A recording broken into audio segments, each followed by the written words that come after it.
Welcome back to my YouTube channel. सबैजनालाई मेरो च्यानलमा स्वागत छ। सधैँ चाहिँ हामी क्लास 11 को फिजिक्स पढिरहेका छौँ। आजको भिडियोमा मैले डाइमेन्सनसँगै रिलेटेड कुरा गरेको छु है। योभन्दा अगाडि पनि डाइमेन्सनसँग रिलेटेड भिडियो बनिसकेको छ, पहिले त्यसलाई हेर्नु होला। र आजको भिडियोमा मैले मेनली है यो टर्महरूलाई डिफाइन गर्ने र डाइमेन्सन पनि निकाल्ने काम गर्दैछु। भिडियोलाई सुरुदेखि अन्त्यसम्म स्किप नगरेर हेर्नु होला है। म ल्याङ्ग्वेजमा नेपाली नै बोल्नेछु है, सजिलो हुन्छ, हामीलाई कम्फर्टेबल पनि हुन्छ है, बुझ्न सजिलो हुन्छ। त्यही भएर पहिले यो टर्महरूलाई हामी अलि डिफाइन गर्छौँ। भन्न खोजेको के छ योसँग रिलेटेड कुराहरू अथवा बेसिक के हो यो टर्महरूसँग डाइरेक्टली जान त अलि अनकम्फर्टेबल हुन्छ हामीलाई है। त्यही भएर म पहिले पढिसकेको कुरा गर्छु र त्योभन्दा पछि कसरी रिलेटेड छ त त्यो कुरा गर्छु है। अब सुरुमा हामीले पढिसकेको लिनियर मोसन भनेको के हो भने motion in a straight line है। इक्जाम्पलको लागि अब यसरी बडी मुभ गरिरहेको स्ट्रेट लाइनमा भने त्यसलाई हामी लिनियर मोसन भन्छौँ है, सिम्पल भाषामा है। अब रोटेसनल मोसन भनेको जस्तै यसरी रोटेट गरिरहेको, भन्न खोजेको जस्तै सनको वरिपरि प्लानेटहरू रोटेट गरिरहेको है, त्यस्तै हाम्रो अर्थको वरिपरि मूनले रोटेट गरेको है, त्यस्तो मोसन हो है। अब त्यही भएर हाम्रो नोटेसन अनुसार चाहिँ क्वान्टिटीहरू हामीले डिफाइन गर्थ्यौँ। लिनियर मोसनमा हामीले एक्स भनेको डिस्प्लेसमेन्ट भनेर पढ्थ्यौँ है। अनि भेलोसिटी भनेको हामीलाई थाहा छँदैछ, भेलोसिटी भनेको त के हो त डिस्प्लेसमेन्ट डिभाइडेड बाइ टाइम हो है। त्यो चाहिँ अब यो चेन्ज किन डेल्टा लेखेँ भन्दा यहाँ चाहिँ किन इनिसियल र फाइनलको डिस्टेन्स निकाल्छौँ नि हैन, त्यो भनेको डेल्टा हो है, जहिले पनि यो साइन नबिर्सिने। अब यो एक्सेलरेसन भनेको पनि change in velocity divided by time है। मासलाई हामीले एमले डिनोट गर्ने गरेका थियौँ, फोर्सलाई हामीले एफले डिनोट गर्छौँ र हाम्रो के त कसरी निस्किन्छ फोर्स भन्दा मास इन्टु एक्सेलरेसन गरेर। कुरो ठिक छ। अब फेरि हाम्रो लिनियर मोमेन्टम हो है, यो सबै टर्महरू लिनियर मोसनमा युज हुने टर्महरू हो। यो चाहिँ लिनियर मोमेन्टम भनेको मास इन्टु भेलोसिटी र काइनेटिक एनर्जी यसरी निकाल्ने गरेको छ। अब यो कुरा त हाम्रो के भयो त पास्ट भयो। अब आउने कुरा के छ त योसँग रिलेटेड। अब हामीले डिस्प्लेसमेन्ट, लिनियर डिस्प्लेसमेन्ट र काइनेटिक कहाँसम्म पुग्यो अथवा सर्टेन डिस्टेन्स भन्ने गरेको थियो है। तर अब रोटेसनल मोसन भनेको त के हो त रोटेट गर्ने हो, त्यसका लागि कति डिस्टेन्स ट्राभल गर्यो त है, त्यो कुरा निकाल्न हामीले गाह्रो हुन्छ। त्यही भएर हामीले यहाँ चाहिँ यो टर्म डिफाइन गर्ने गर्छौँ एङ्गुलर डिस्प्लेसमेन्ट। अब भनेको बडी रोटेट गर्दैछ भने यो एङ्गलले दिन्छ डिस्प्लेसमेन्ट। कुरो ठिक छ। अब यो भनेको के हो भने एङ्गुलर भेलोसिटी हो है। यसलाई चाहिँ हामीले ओमेगा भन्ने गर्छौँ, यसको नाम चाहिँ ओमेगा हो है। अनि यो ओमेगा भनेको पनि के हो डिस्प्लेसमेन्ट डिभाइडेड बाइ टाइम, यो डिस्प्लेसमेन्ट हो। डिस्प्लेसमेन्ट भनेको त इनिसियलदेखि फाइनलसम्म भनेको यो चेन्ज भनेर निकालेको हो, यसमा कन्फ्युज हुनुहुँदैन। यो भनेको के हो त एङ्गुलर एक्सेलरेसन अल्फा हो है। अब हामीले यो टर्महरूलाई सबैलाई एङ्गुलर भन्ने नाम दिन्छौँ किनकि त्यो एङ्गल बनाउँछ नि हैन रोटेट गर्दा, त्यसरी पनि बुझ्दा हुन्छ। अब यो अल्फा भनेको के हो त change in velocity divided by time है, भेलोसिटी हो है, ओमेगा भनेको भेलोसिटी। ठिक छ ल। अब मोमेन्टम इनर्सियामा जाउँ है। मोमेन्टम इनर्सिया भनेको के हो म एकछिनपछि कुरा गर्छु। यो आई भनेको मोमेन्टम इनर्सिया अहिले यति थाहा पाउने। अब यो टाउ हो है, यो सिम्बलको नाम टाउ हो। टाउ भनेको के हो भने यहाँ छ टर्क कपल, अहिले पछि निकाल्छौँ, त्योभन्दा पहिले बुझाउनु त भनेर मैले बनाएको छु यहाँ मटेरियल। अब टाउ भनेको आई अल्फा, आई भनेको मोमेन्टम इनर्सिया, अल्फा भनेको एक्सेलरेसन ल। अब यो भनेको के हो भने यो भनेको के हो एङ्गुलर मोमेन्टम। लिनियर मोमेन्टम जस्तै एङ्गुलर पनि मोमेन्टम भइहाल्छ हैन, मोसनसँग रिलेटेड टर्महरु त आइहाल्छ भनेको momentum inertia multiply angular velocity. कुरो ठिक छ। अब यो टर्महरु रिलेट गरौँ है। यहाँ हुन्छ यता चाहिँ आई गर्छौँ हामीले, एफलाई रिप्लेस गर्ने टाउ भयो, पी लाई रिप्लेस गर्ने के भयो क्यापिटल आर। अब यो कुरा त थाहा भइहाल्यो, एमलाई केले रिप्लेस गर्ने भयो आईले रिप्लेस गर्यो र भी लाई केले रिप्लेस गरेको छ यहाँ ओमेगा है। यति कुरा बुझ्यौ ठिक छ। अब हामी इक्वेसन अफ मोसनमा पनि अलिकति रिलेट गरौँ है। पहिले हामीले के गर्छौँ, यहाँ मैले बुझ्नको लागि बनाइदिएको छु, यहाँ रिलेट गर्नको लागि मैले यो लेखेको छु है, हामीले पहिले यसरी लेख्ने गरेका थियौँ। अब यहाँनिर मैले युको ठाउँमा भी नट राखेको छु है, युको ठाउँमा हामीले v0 राखेको छौँ र s को ठाउँमा डेल्टा x राखेको छौँ। यास हो है, यो थाहा छ है, हामीलाई थाहा छ। अब यहाँनिर मैले जस्ट के गरेँ भन्दा रिप्लेस गरेँ। अब v को ठाउँमा के आउँछ, ओमेगा आउँछ भनिसकेँ। अब यो इनिशियल भेलोसिटी जस्तै यो पनि के हुन्छ त, यसमा एंगुलर मोसनमा पनि इनिशियल भेलोसिटी त भइहाल्छ है। यो के भयो त, angular velocity, initial angular velocity. अब एंगुलर भन्ने टर्ममा बेसिन है त। अब यहाँ पनि एंगुलर डिस्प्लेसमेन्ट निकाल्ने कुरा थियो। यहाँ चाहिँ यो लिनियर डिस्प्लेसमेन्ट हो है, यो कुरा थाहा छ है। यति कुरा नबिर्स्यौ है त, म भन्छु। अब अलिकति यो कुरा गर्दा यहाँ हाम्रो भेलोसिटीको कुरा आउँथ्यो है। अब यहाँ चाहिँ हाम्रो के हुन्छ त, रोटेशनल मोसनमा के हुने भयो त, यहाँ ओमेगा हुने भयो है, रोटेट गर्दाखेरि। अब इम्पोर्टेन्ट अर्को कुरा के छ भने मोमेन्टम इनर्शियाको कुरा गर्दाखेरि है, त्यो म एकछिनपछि त्यो पोइन्टमा पुगेपछि कुरा गर्छु। यहाँ मैले अलिकति फर्मुला लेखेको छु। अब म यो फर्मुला यतिकै राख्छु। अब म यता जान्छु है, यो इरेज गरिदिन्छु है, जस्ट रिप्लेस गर्ने है। यहाँ मैले सबै लेखिदिएको छु, v लाई ओमेगाले रिप्लेस गरेको, a लाई अल्फाले रिप्लेस गरेको, m लाई i ले, यो कुरा गर्न सकिन्छ है। जस्ट मैले सजिलो हुन्छ भनेर मात्र यो टर्महरु नयाँ जस्तो लाग्छ नि हैन, त्यही भएर मैले नयाँ बनाइदिएको छु। पुरानोसँग रिलेट गरेर कसरी नयाँ बनाउन सकिन्छ।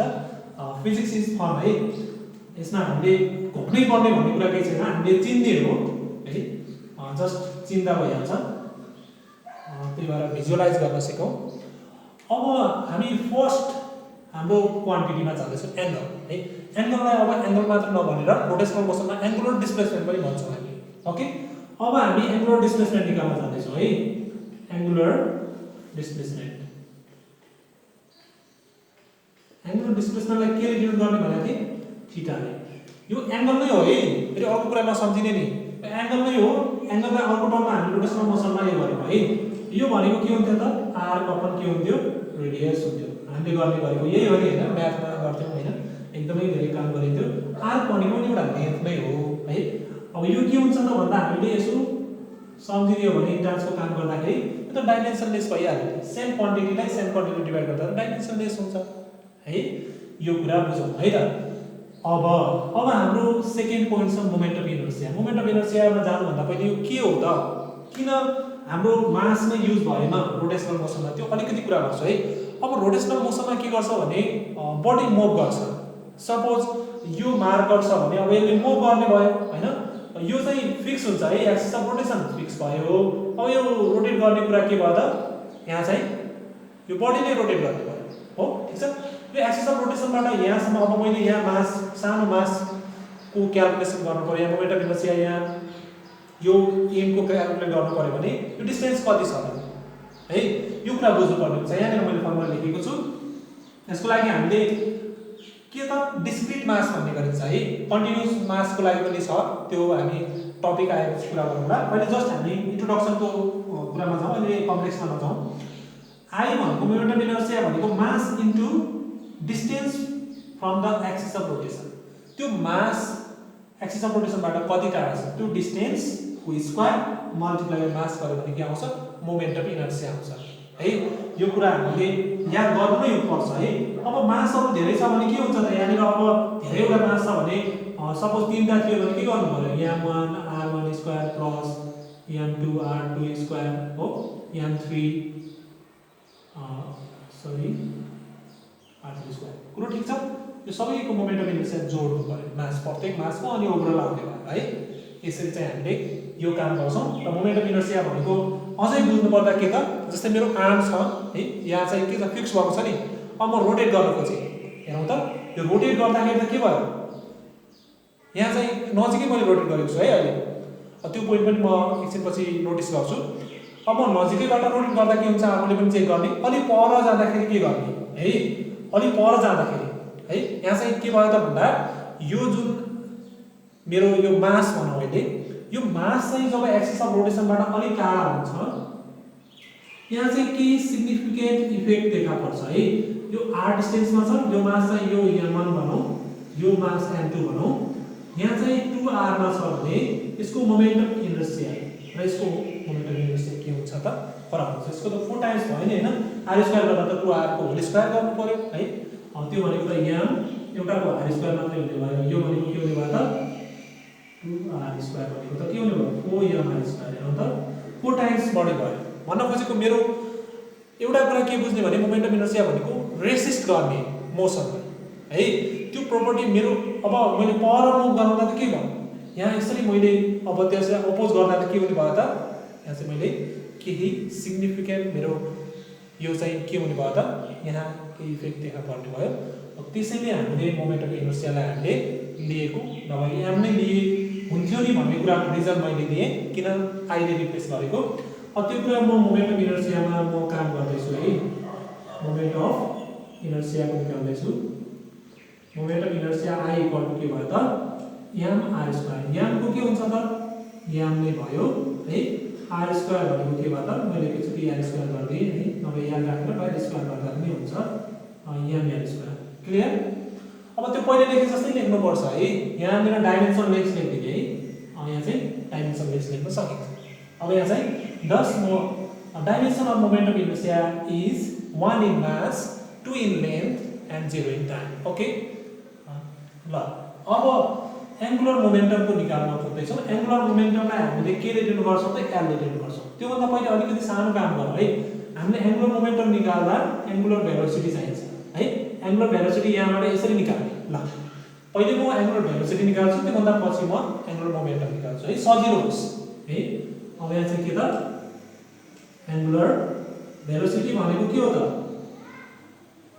हामीले माथि हेरौँ है यहाँ फर्मुला हेरौँ एंगुलर भेलोसिटी हो यहाँ चाहिँ डेल थीटा भयो है यो डेल्टा भन्छौँ हामीले है यो डेल्टा भनेको अरु केही नभएर चेन्ज हो यो टाइम हो हेरौँ त डेल्टा भनेको त यहाँ के हो यो डेल्टा थीटा भनेको आफ्नै डाइमेन्सनले छ त्यसको चेन्ज गर्दा त केही पनि डाइमेन्सनमा फरक पर्दैन यहाँ चाहिँ केही पनि डाइमेन्सन छैन मान लेख्छु मैले टाइमको त डाइमेन्सन हामीले थाहा छ ओके ल अब हाम्रो t को पावर -1 भयो अब हामीलाई के त एंगुलर मोमेन्टम निकाल्न सजिलो भयो यो l ले डिनोट गर्छौं है अब यहाँनिर हामी के गरौँ त एंगुलर मोमेन्टम निकाल्नु ठीक छ एंगुलर मोमेन्टम सजिलो बनाएको छु है मैले कुराहरुलाई कम्प्लेक्स नभएर आई को पनि हामीले थाहा छ यहाँबाट निकाल्ने यहाँ चाहिँ म राख्छु यहाँनिर स्क्वायर भयो ओमेगा भनेको के भयो त यस्तो कुरा भयो ठीक छ ल अब त हामीले काम गर्न सकिहाल्यो अनि त्यो इन्टरप्रेट गर्न नबिर्सिने है म बेला बेला भन्दै गएको छु अब यो कुरा हामीले बिर्सिनु हुँदैन है यो चाहिँ मेन रिजल्ट लेख्न कहिले पनि बिर्सिनु हुँदैन अब म कहाँ पुगे त टर्कमा पुगे ओके टर्क भनेको के हो त फेरि है यो चाहिँ के हो त फोर्सको के हो त करेस्पोन्डिङ टर्म त्यसै फोर्सको नेचर हो है त्यो कुरा बुझ्नु पर्यो यहाँ ठीक छ है सबै कुरा क्लियर छ ल मैले इरेज गरे है त अब म कहाँ गएको छु त कुरो ठीक छ है सबैले एकचोटि यो ठाउँलाई एकदम राम्रोसँग हेरौँ है अब यहाँ हाम्रो टर्क भनेको के हुन्छ भने टर्क कसरी डिफाइन गर्ने है टर्क भनेको टाउले डिनोट गर्छौं र फोर्स मल्टिप्लाई परपेन्डिकुलर डिस्टेन्स है फर्मुला पनि थाहा हो है परपेन्डिकुलर ठीक छ अब फोर्स को डाइमेन्सन के हो हामीलाई थाहा छ है डिस्टेन्स भनेको पनि हामीलाई थाहा छ है यहाँनिर फोर्स को कुरा एकदमै बुझौँ है अघि नै हाम्रो के भएको थियो भने एंगुलर भेलोसिटी को के आएको थियो डाइमेन्सन एंगुलर भेलोसिटी को के आएको थियो t को पावर -1 आएको थियो तर हाम्रो लिनियर भेलोसिटी को के हुन्छ l t को पावर -1 नोटिस दिस है यसो यो इन्टर्म्समा सोध्ने पछि कहिले काहीँ ठाउँमा दियो भने यो दुईटाको इक्वल हुन्छ कि हुँदैन कहिले काहीँ झुकेर लगाइन्छ है म अब इन्जिनियरिङको मेडिकलको इन्टर्म्सको पनि म भिडियो राख्छु होला है त्यही भएर कुन दुईटाको चाहिँ सेम हुँदैन भन्दा कहिले काहीँ झुकिन्छ भेलोसिटी त हुने दुईटै भन्ने हुन्छ तर उनीहरुको डाइमेन्सन फरक छ ओके नोटिस दिस पोइन्ट है नोट गरेर लेख्दा पनि हुन्छ अब फोर्सको हाम्रो डाइमेन्सन के हुन्छ भने हामीले थाहा छ यहाँ a भन्ने थाहा छ है यो कुरा त भन्नु पर्दैन तर फोर्सको हामीले फोर्सै टर्म त्यही लिनियर फोर्सलाई नै तर त्यसको के त यहाँ चाहिँ यस्तो हुन्छ है जस्तै मैले यहाँबाट फोर्स लगाएँ तल यसरी माथि लगाएँ यसलाई भने यो के भयो त यहाँ रोटेशनल मोसन दियो नि हैन तर यो फोर्स भनेको के हो भने हाम्रो त्यही फोर्स हो है त्यो भएर डाइमेन्सन म के लेख्दैछु कहिलेकाहीँ फेरि यहाँ एंगुलर भेलोसिटीको मिलेन हैन लिनियर भेलोसिटी एंगुलर भेलोसिटी मिलेन नि कुराकानी तर फोर्स किन राखियो भन्ने कुरामा मैले भने है त्यही फोर्स अप्लाई गरेको हामीले लिनियर फोर्स नै गयौँ अब यहाँ यति कुरा बुझिन्छ है यो कुरा त हामीले बिर्सिनु पनि भएन डिस्टेन्स भनेको यति भयो कुरो ठिक छ है, एकदम ठिक छ। टर्क अब फ्रिक्वेन्सी भनेको त हामीलाई सायद यादै छ होला, हामीले पढेकै छौँ। फ्रिक्वेन्सी भनेको त 1 बाइ टाइम पिरियड हो है, टाइम पिरियड हो। अब यहाँ चाहिँ हाम्रो टाइम पिरियड भनेको त टी हुन्छ है। यहाँनिर के भयो त, फेरि अर्को नयाँ कुरा, यहाँ चाहिँ एङ्गुलर भेलोसिटीको र फ्रिक्वेन्सीको सेम हुने रहेछ डाइमेन्सन है। यस्ता टर्महरूलाई एकदमै भिजुअलाइज गरेर आफूले बुझिसकेपछि हामीले आफैले पनि सम्झिने गर्नुपर्छ है। कुन दुईटाको सेम छ, कुन दुईटाको डिफरेन्ट छ। एउटा टर्म जस्तो भए पनि कुनै डिफरेन्ट हुनसक्छ, कुनै दुईटा डिसिमिलरको पनि सिमिलर डाइमेन्सन हुनसक्छ। त्यो चाहिँ इन्ट्रान्समा सोधिने त्यस्तै टाइपको क्वेसन। यो ठिक छ है, यो सजिलो छ है। अब आयो अर्को टर्म, इम्पोर्टेन्ट टर्म छ लिनियर मास डेन्सिटी। कहिलेकाहीँ लिनियर मास डेन्सिटी निकाल्नु पर्ने हुन्छ है। लिनियर मास डेन्सिटी निकाल्दाखेरि के गर्नुपर्छ त भन्दा, लिनियर मास डेन्सिटी है। लिनियर मास डेन्सिटी हामीले निकाल्ने फर्मुला के हुन्छ त, मास त मास नै भइहाल्यो, लिनियर भनेको चाहिँ लेन्थले डिभाइड गर्छ है। यो कुरा अहिले अब डिटेलमा अलिकति कम्प्लेक्स छ, त्यो पछि नै कुरा गरौँला है। मैले अहिले जस्ट लिनियर भन्ने टर्म बुझौँ भन्दैछु है। यहाँ चाहिँ के भयो भने एम एलको पावर -1, ठिक छ। यति कुरा बुझिन्छ है, क्लियर छ। ल हेरौँ है त।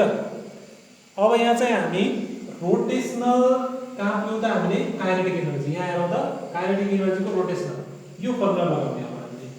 ल यहाँ चाहिँ हाम्रो बोर्ड अलिकति सानो भएर यस्तो प्रब्लम हुँदैछ अलिअलि है, तर देखिँदैछ होला। अब हामी रोटेसनल काइनेटिक एनर्जीमा जाँदैछौँ है। मैले रोटेसनल काइनेटिकको सट्टा मैले यसरी लेखेँ। अब सर्ट एन्ड रोटेसन पनि जानुपर्छ है। मैले रोटेसनल काइनेटिक एनर्जी है यहाँ मैले लेखिदिएको छु है। यो भनेको के हुने भयो त, 1/2 यहाँको ठाउँमा आई आउने भयो, अनि के त टीको ठाउँमा ओमेगा आउने भयो है। अरू त केही पनि फरक परेन। ल यो त डाइमेन्सन लेस भइहाल्यो है। अब म लेखिदिएँ यसमा। अब आई भनेको के थियो फेरि सम्झौँ त, यहाँ r² थियो, त्यहाँ के हुने भयो ml²। अब फेरि ओमेगा भनेको के थियो हामीलाई याद भइसक्यो है। यो त बिर्सिँदै भएन है, असलै बिर्सिँदैन मलाई लाग्छ। यहाँ चाहिँ सरी है, ओके करेक्ट एक्स। अब हामी ml² टीको पावर -2 तिर जाँदैछौँ। ल यो कतै देखे जस्तो लाग्यो होला है, त्यो म भन्दिनँ अहिले है। यो कहाँ देखे जस्तो लाग्यो, फोर्स इन्टु डिस्टेन्स है। फोर्स इन्टु डिस्टेन्स भनेको कता थियो है, यो चाहिँ रिमेम्बर गरौँ है। ल अब यहाँनिर इनर्जी डेन्सिटी। अब इनर्जी डेन्सिटीको पनि म यहाँ मुनितिर गर्छु है। यहाँ चाहिँ हाम्रो के भयो त, अब इनर्जी डेन्सिटी, इनर्जी डेन्सिटी यो टर्म सम्झिँदै है, यो कहीँ रिलेट छ अहिले चाहिँ मैले रिमेम्बर गर्ने एउटा होमवर्क है। इनर्जी डेन्सिटी भनेको के त, energy divided by volume, energy divided by volume. Energy भनेको के हो फेरि हामीले निकालेको थियौँ नि हैन। इनर्जी भनेको heat energy, mechanical energy, light इनर्जीको सबैको फर्मुला एउटै हुन्छ भन्ने गरेको थियौँ है। त्यो इनर्जी भनेको हामीले कसरी क्याल्कुलेट गर्दियौँ त, सम्झिने एउटा हाफ सम्झिदिने है। त्यहाँ चाहिँ हामीले के त सजिलो तरिकाले निकालेको थियौँ है। यहाँ हाफ भनेको त हामीलाई थाहा छ है। यहाँ चाहिँ हामी यसरी गर्छौँ। ल भन्दै नभन्दै मिलिहाल्यो नि हैन, त्यही भएर मैले नभनेको। यहाँ चाहिँ के त यहाँको क्यु भोल्युम हामीलाई थाहा छ है। अब यहाँ क्याल्कुलेसन गर्दा के हुन्छ त, यहाँ भयो यहाँको पावर -1 भयो, टी को पावर के भयो त -2 भयो। ल क्लियर हेरौँ है, यसलाई इन्टरप्रेट पनि गरौँ त मनमा नै, ठिक छ। ल अब हाम्रो के भयो त, हाम्रो इनर्जी डेन्सिटी पनि के भयो क्याल्कुलेट भयो। ल अब यसको मनमा इन्टरप्रिटेसन गरौँ है। इनर्जी डेन्सिटी भनेको के भयो त, हाम्रो डाइमेन्सन फर्मुला 1 इन मास भयो, -1 in length and -2 in time. Okay अब हामी लास्टमा छौँ है। लास्टमा के छ भने हाम्रो टर्म सेन्ट्रिपेटल एक्सेलरेसन छ है। यसको फर्मुला सायद हामीलाई के त याद भइसकेको थियो होला, है अथवा नभए पनि अब याद गर्ने सेन्ट्रिपेटल एक्सेलरेसन है। यहाँ चाहिँ a भनेको हामीले v²/r हुन्छ। यो फर्मुला याद गरिराख्ने है सेन्ट्रिपेटल एक्सेलरेसन अहिले यस्तो मोसनमा हामीले युज गर्ने गर्छौं। यहाँ चाहिँ के भयो यहाँ t को पावर -1 को होल स्क्वायर भयो र r भनेको के हो त डिस्टेन्स हो है। अब यो के भयो त l स्क्वायर भयो अनि t को पावर -2 भयो अनि के भयो त l भयो। ठीक छ। अब यो माथि क्यान्सल एउटा गर्दाखेरि l t को पावर के भयो त -2 भयो है।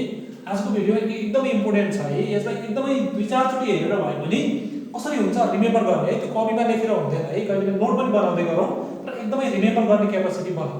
यसलाई सम्झिने भिजुअलाइज गर्ने है। अब यो कुरा मैले भनिसके रोटेशनल मोसनमा यो चाहिँ के हो डिस्प्लेसमेन्ट हो है।